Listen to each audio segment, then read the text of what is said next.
What's good, tinfoilers? So in the last month or so, I dropped 2 videos highlighting great shows to watch if you're a fan of Severance. We're going to do that again, but this time it's going to be a little bit different. This time we're going to talk about movies that have the same Severance vibe to some extent or another, because we don't always have time to watch 30 plus episodes to get the whole experience. So today let's look at 6 films that will butter your bread while you wait for season 2. Now in my last few videos, I did get a few challenges from some tinfoilers claiming that I didn't hit them with anything they haven't already watched. Challenge accepted. So for those few of you out there, there's a few bangers in this list you may not have ever heard of. Shout out to the channel patrons for supporting the channel. As always, much love.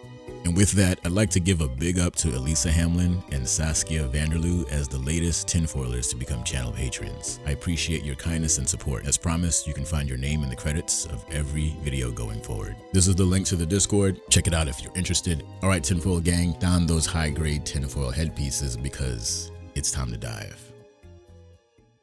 The first film on the list is Eternal Sunshine of the Spotless Mind, one of the handful of romantic comedies that I like because it just feels so real. This is director Michel Gondry at his finest. Imagine a super messy breakup where your ex goes to extreme lengths to forget about you. Ouch. Feeling heartbroken yet? Well, our protagonist, Joel, definitely is. So he decides to take matters into his own hands and undergo the same memory erasing procedure. This is where the sci-fi element really makes things interesting because it allows Joel to perform a forensic post-mortem of the relationship. And as Joel dives into his memories during the procedure, things take an unexpected turn. The movie becomes this frantic journey through his past, a sort of a hilarious and emotional exploration of love and loss. Will Joel go through with erasing his ex? Will he discover something about himself or the relationship in the process? Well, that's up to you to find out. How does Eternal Sunshine compare to Severance? Well, both Severance and Eternal Sunshine deal with characters who grapple with the nature of their own reality. In Severance, Mark's severed existence at Lumen blurs the lines between his work life and his quote-unquote outie life. Eternal Sunshine messes with Joel's perception of his relationship with Clementine as he confronts the prospects of losing those memories. Both stories explore the power of memory and how it shapes who we are. This will get you in the feels, I promise. Buckle up, tinfoilers, because this one is a doozy. It's a neo-noir mystery by famed director David Lynch, and it's called Mulholland Drive. Because this is a David Lynch joint, I don't need to tell you that the experience is every bit as twisted as the severed floor. Unlike most movies, there's no single answer here because much of this film is open to interpretation. So for the purposes of this video, let's explore some of the main ingredients. So the story follows 2 intertwining narratives. First, we have Betty Elms, a hopeful actress who arrives in Los Angeles with dreams of stardom. She encounters strange characters and cryptic clues as she navigates the dark underbelly of Hollywood. The other character is Rita, a woman who has just awoken in days after a car accident, with amnesia clouding her memories. She searches for answers about her identity and a mysterious blue key. As the film progresses, the lines between these narratives blur. We see dreamlike sequences, unsettling imagery, and characters who seem to play multiple roles. So the question becomes, is it all a dream, a metaphor for Hollywood's dark side? That is the beauty or frustration of Mulholland Drive. It is very open to interpretation. Both Betty and Diane grapple with their memories and sense of self. The film definitely questions the reliability of memory and how it shapes our perception of reality. This one might frustrate a few people if you're looking for a more conventional style of storytelling with a more cut and dry approach. It'll make you feel lost and maybe even a little uncomfortable, but that's intentional. This is what the film is aiming for, and it does a damn good job of it.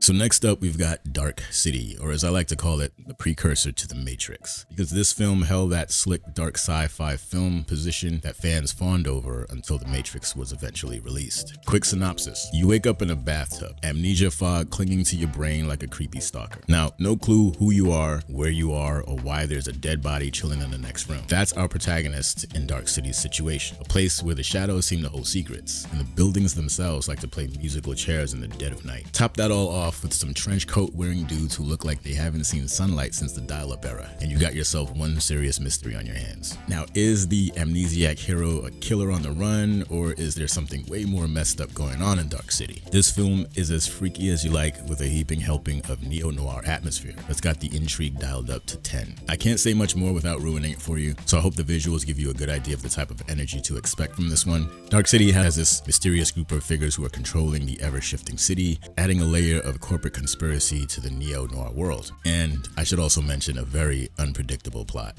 Suffice it to say, they are both about unraveling a complex mystery with shocking revelations. This one's for the hardcore dark sci-fi fans out there.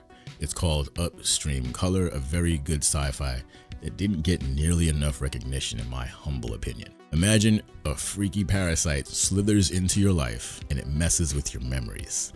That's what happens to Chris, our unsuspecting protagonist. This thing zaps her memories and leaves her feeling like she's out to sea. Then there's Jeff, another poor soul who seems to have gotten himself caught up in the same mess. Their lives start to intertwine in seriously messed up ways, with stolen memories popping up like glitches as a strange and inexplicable connection starts to form between them. But is this real or something the parasite cooked up? There's a pig farm, flowers, and something about a cycle, but I'll leave that to you to figure out. That's the beauty and the horror of this flick. Upstream Color leaves you with more questions by the end of the story, but they are the kind of questions only you, the viewer, can answer. Both stories have puzzles that are hard to solve, but both films explore the concept of losing control over yourself. So both explore the idea of invisible forces pulling the strings. Next up is Memento, a film directed and co-written by Christopher Nolan that stars Guy Pearce playing the main character. It also stars Carrie-Anne Moss, an actor who was really beginning to heat up in the sci-fi film wing of Hollywood.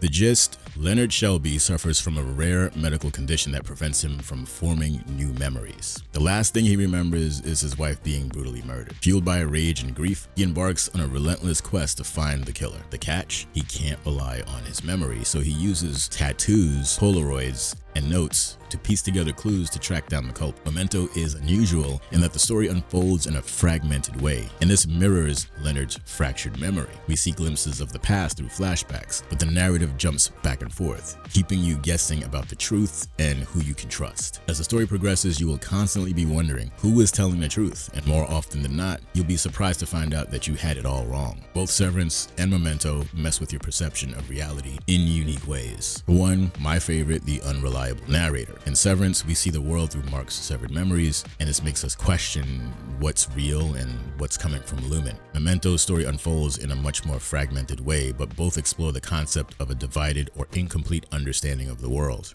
As you might have noticed, there's an unintentional theme about movies with dreamlike presentation building here, but I'm not mad about it, because the next film is Being John Malkovich, and this is yet another bizarre tale that borders on the strange, dark, and humorous all at the same time. This film definitely makes my top 100. Craig, a frustrated puppeteer, stumbles upon a hidden portal in his weird office building.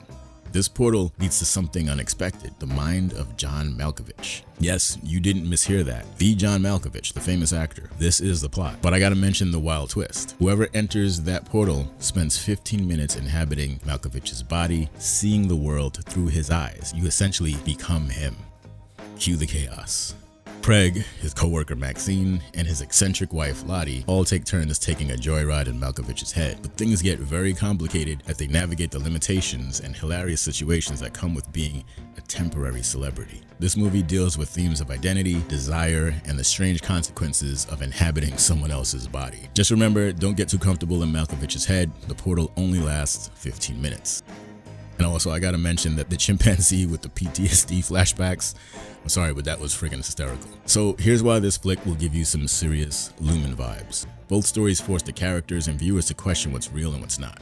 Both of these stories explore the concept of surrendering control over yourself, albeit in very different ways. In Being John Malkovich, the characters are thrown into an existential crisis as they experience life from another person's perspective. They both share a focus on distorted reality though. The loss of control is another theme, and of course, crisis of identity. Yes, I see. Good news, everyone! We do have reason to be excited because it does appear that production on season 2 recently wrapped, and according to this quote by Adam Scott, the actor who plays Mark Scout, that release date for season 2 is much closer than we might expect. And he says, we're not going to be waiting too much longer. So look forward to getting these dates and the pre-release rollout in the very near future. Or don't, because I'll be here making noise about it and I'll keep you posted. Alright, so that settles it. You have 6 good films to sink your teeth into while we wait for season 2, and there's more where that came from, so keep them peeled. I hope I put you onto something new today. If not, maybe next time. Big thanks once again to the channel patrons. Remember to be good to yourself, to look out for others, and always keep the tinfoil tight. And until next time, off you go.